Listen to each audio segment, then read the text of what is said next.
Salam alaikum.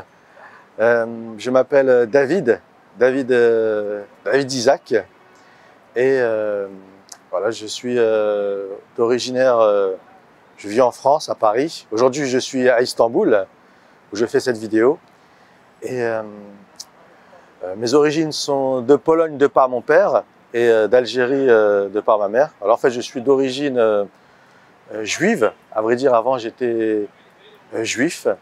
Et voilà maintenant bientôt une vingtaine d'années que je suis musulman. Je me suis converti à l'islam en 2003.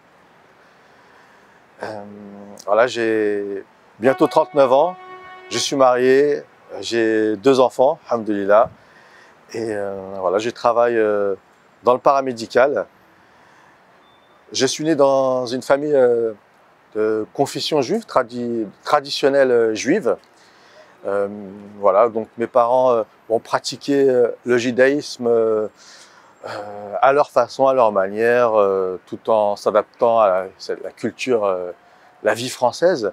Donc voilà, on faisait le Shabbat le samedi. Voilà, j'ai grandi avec des parents. Voilà, mon père de par son père, mon grand-père, donc qui a connu l'Holocauste en fait, qui a été déporté à Auschwitz pendant la Deuxième Guerre mondiale parce qu'il était juif. Et ma mère est née en Algérie. Elle est née en Algérie, elle est ce qu'on appelle en fait pieds noirs. En fait, c'était les Français qui étaient à l'époque en Algérie, et donc elle a quitté l'Algérie lors de son indépendance. Donc elle est venue en France. Et donc voilà, je suis fils unique. Donc j'ai grandi dans Paris. J'allais à l'école laïque parisienne. Voilà, donc mes parents, mon père était peintre en bâtiment, ma mère travaillait dans l'administration. Ils sont tombés malades tous les deux. En fait, ils étaient, comment dirais-je, mon père était tombé en dépression. Ensuite, il est décédé en 2001. Ma mère est décédée maintenant il y a quelques années, un peu plus de 6-7 ans. Et donc voilà, j'ai eu une enfance heureuse, joyeuse, malgré les difficultés qu'on pouvait avoir, les difficultés qu'on avait à la maison, de par malheureusement notamment leur maladie. J'ai eu beaucoup aussi, ce qui a été difficile, c'est que j'ai eu beaucoup de problèmes de santé.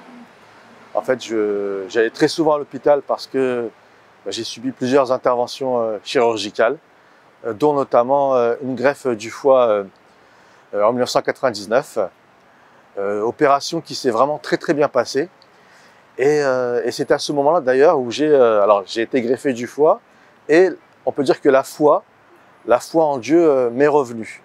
Elle m'est revenue en fait, bien que petit, bon, mes parents pratiquaient avec une pratique traditionnelle, assez traditionnelle.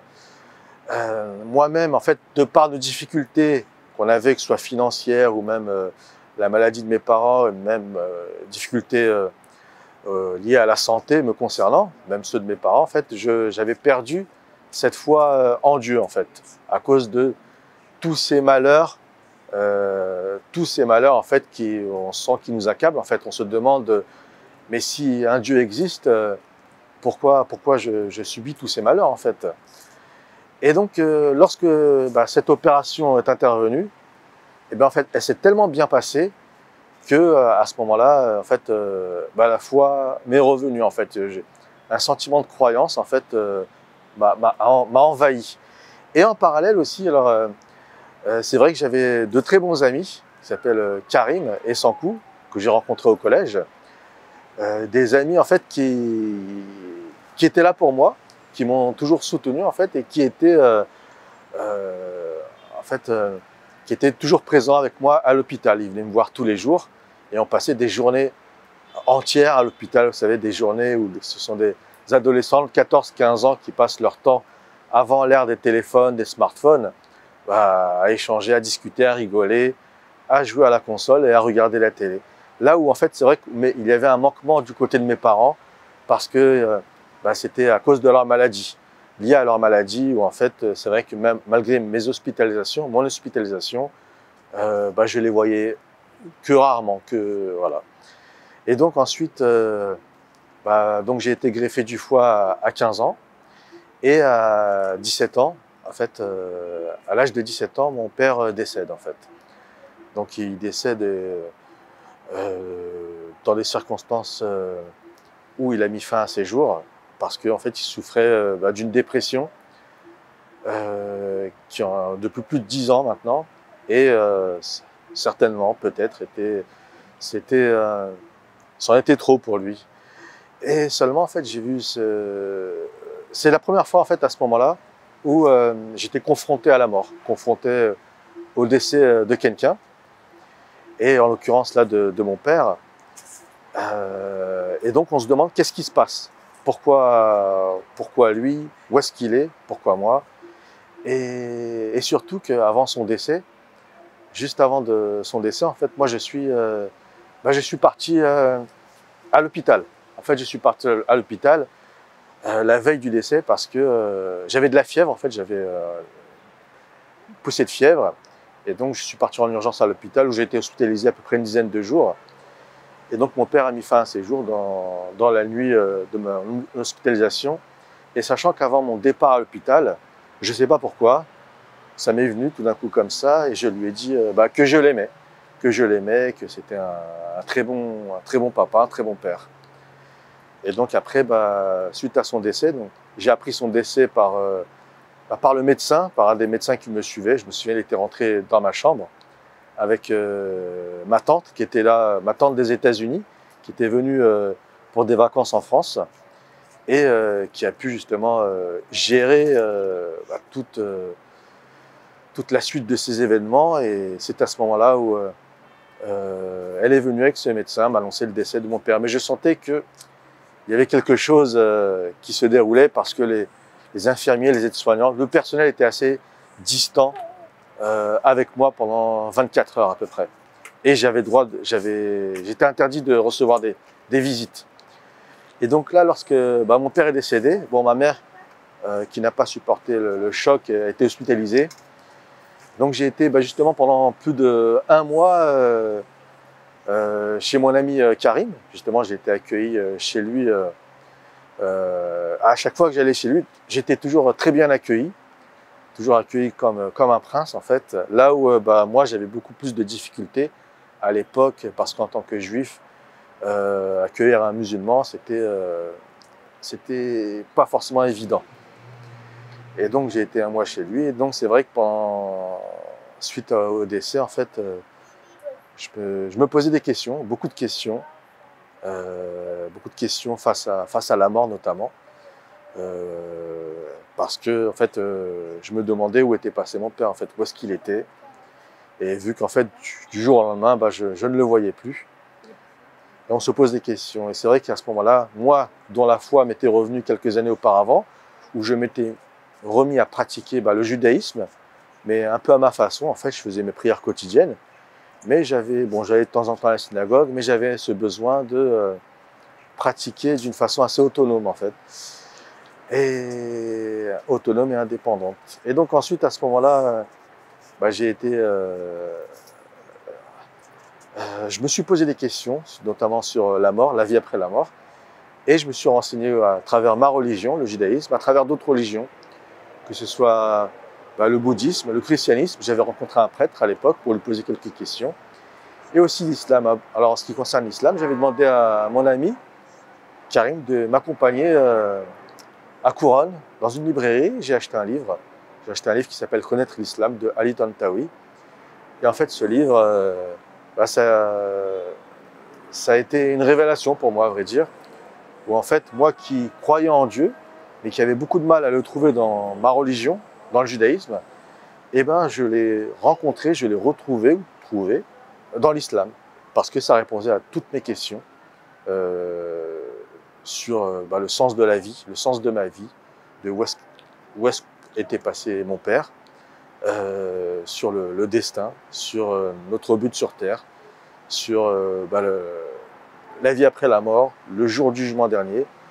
Et donc après, quelques mois après, je me suis converti à l'islam. En fait, je suis devenu musulman en 2003. Je me souviens, c'était le 2 mars 2003. Vous savez, des fois on a des dates qu'on garde en tête et qui nous marque et qu'on n'oubliera jamais, en fait, qu'on n'oublie pas. Donc voilà, bientôt 20 ans que je suis devenu musulman. Et donc c'est vrai que sur ces 20 années, forcément, bon, bah, il y a eu des moments comme tout le monde, hein, comme tout le monde, croyant, non croyant, des moments de joie, des moments difficiles, des moments d'épreuve aussi. Mais en ces 20 ans, en fait, en ces 20 ans, même peut-être qu'il y a eu des moments de doute, mais je peux dire une chose, en ces 20 ans, à aucun moment, en fait, j'ai trouvé de faille dans l'islam. On peut trouver des failles chez les musulmans, chez des musulmans pratiquants, chez des non-pratiquants, chez moi-même, bien sûr.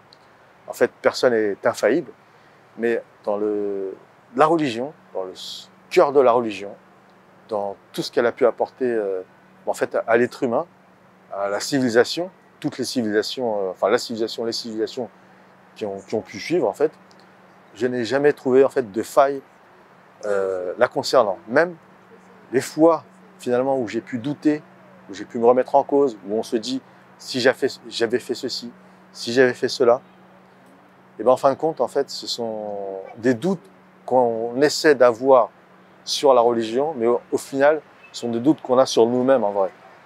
En fait, c'est vraiment, en fait, on doute de soi.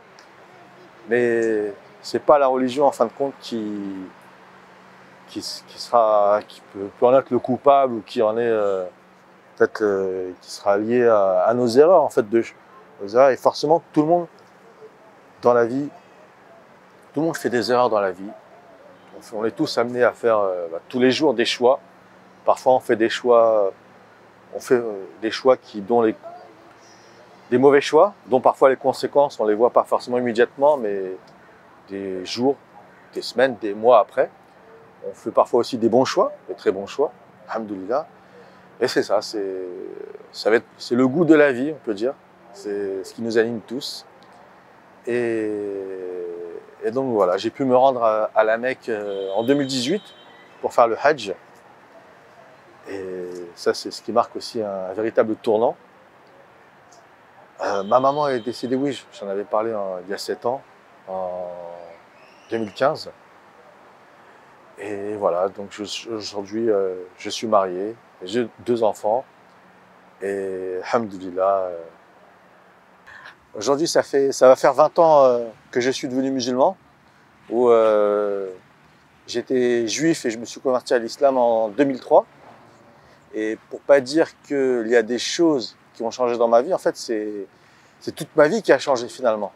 C'est tous les choix par la suite qui ont changé, qui ont évolué à travers la religion musulmane, à travers la révélation coranique, à vrai dire.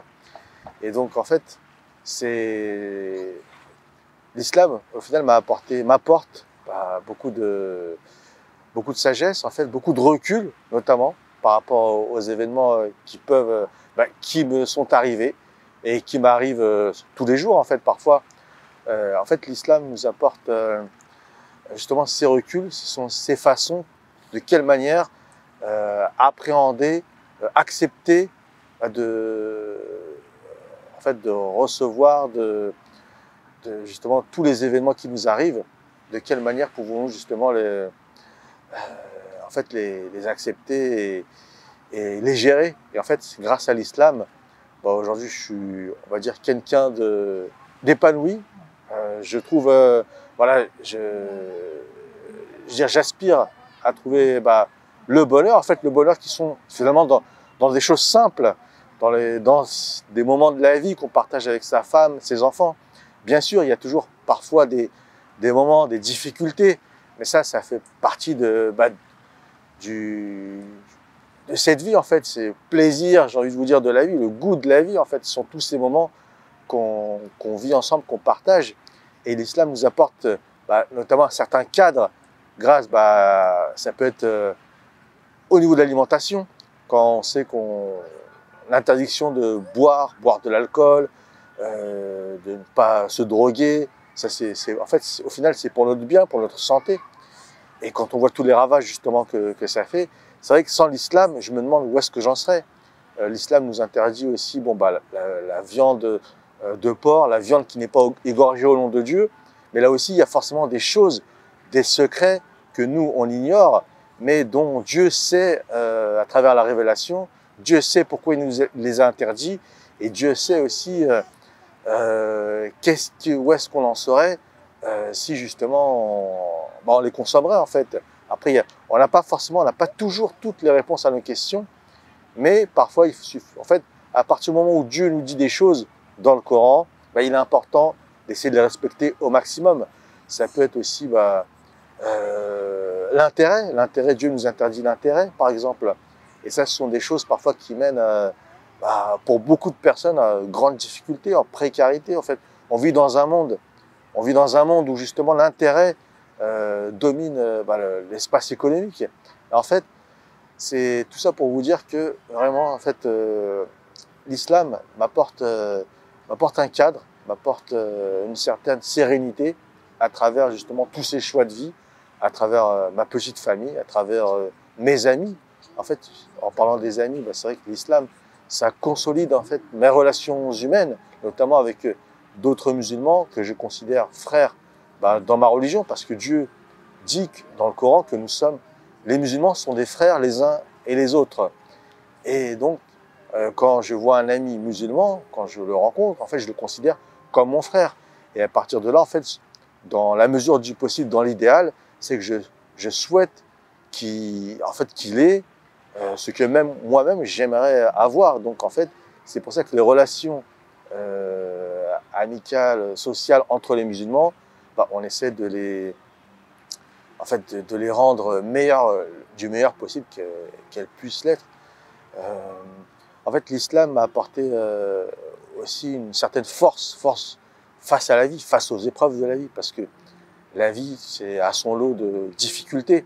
Et en fait, la religion, l'islam, Dieu, Allah nous dit dans le Coran, beaucoup de passages, en fait, à sa manière que la vie n'est qu'un passage, n'est qu'un moment, n'est qu'un jeu, n'est qu'une étape, et on doit se comporter d'une certaine façon afin de justement passer cette étape qui nous amener à l'autre étape qui est la vie après la mort, le jour du jugement dernier et ensuite notre destination finale. En fait, la religion musulmane aujourd'hui, c'est vrai que ça va faire 20 ans que je suis musulman, au final aujourd'hui j'ai même plus l'impression d'avoir été juif avant en fait. Ce ne sont plus que des souvenirs d'enfance, des souvenirs d'adolescent. Et c'est vrai qu'après ces 20 ans, au final, je suis quelqu'un j'essaie d'être le plus structuré, le plus en harmonie avec moi-même, avec les autres, et de me contenter des choses simples. Alors c'est vrai que c'est facile à dire aussi, mais on essaye quand même de le faire, au final, en fait, c'est vrai que la religion musulmane m'apporte finalement que des bonnes choses. En ce qui concerne la salat que chaque musulman que je fais 5 fois par jour, en fait, ça m'apporte beaucoup de sérénité. En fait, ça m'apporte un certain détachement. En fait, c'est prendre son temps 5 fois par jour de se recentrer, se concentrer envers Dieu. C'est vrai que même le mot salat, le mot prière, en fait, c'est une connexion à Dieu, et c'est vraiment apporter toutes ces difficultés du quotidien, lui demander de l'aide dans la gestion de ce qui nous arrive, en fait, de tout ce qui se passe. Et c'est vraiment en fait marquer un temps et remettre Dieu au centre de nos vies à ce moment-là, 5 fois par jour, pendant un court laps de temps. Mais je pense que ce temps, il est nécessaire. Et après, reprendre forcément ce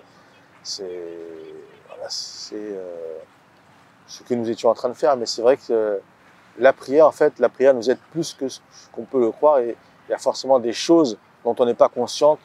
Seul Dieu sait qu'il nous transmet à travers la prière. Mais c'est vrai que la prière reste vraiment le socle, l'anse la plus solide dans la foi, et l'un des éléments qui, pour notre salut ici-bas, à vrai dire, et pour l'au-delà. Salam alaikum, moi je m'appelle Sarah, je suis la petite fille de Daoud alayhi salam. Et je pense que mon papa, franchement, c'est un des meilleurs papas. Il nous emmène dans des pays, il nous emmène dans des parcs d'attractions. Quand je lui demande quelque chose, il me le fait, maintenant, après ou plus tard. Et franchement, il a une bonne raison de s'être converti à l'islam. Il a eu beaucoup de problèmes dans sa vie. Et ouais, je sais même pas comment il a pu supporter tout ça. Subhanallah. C'est un des meilleurs, mes meilleurs papas. Je l'aime beaucoup. Mon père, c'est lui qui m'a appris à prier, il m'a appris des sourates. Et il m'a inscrit à des écoles musulmanes pour apprendre l'arabe.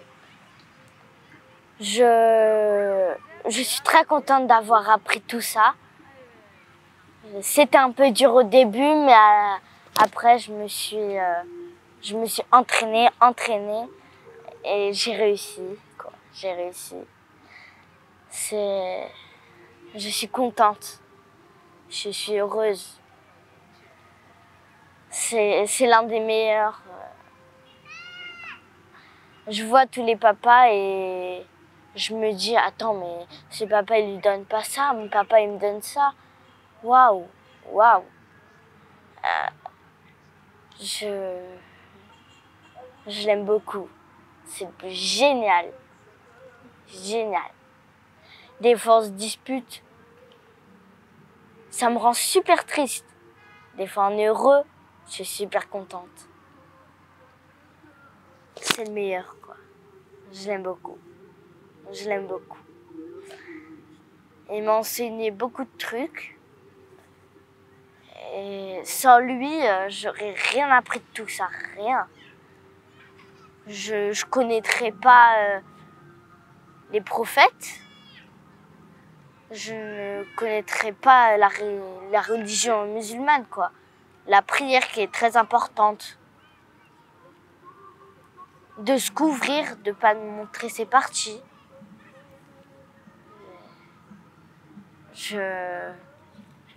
J'ai jamais vu un papa comme lui. Jamais vu. Jamais.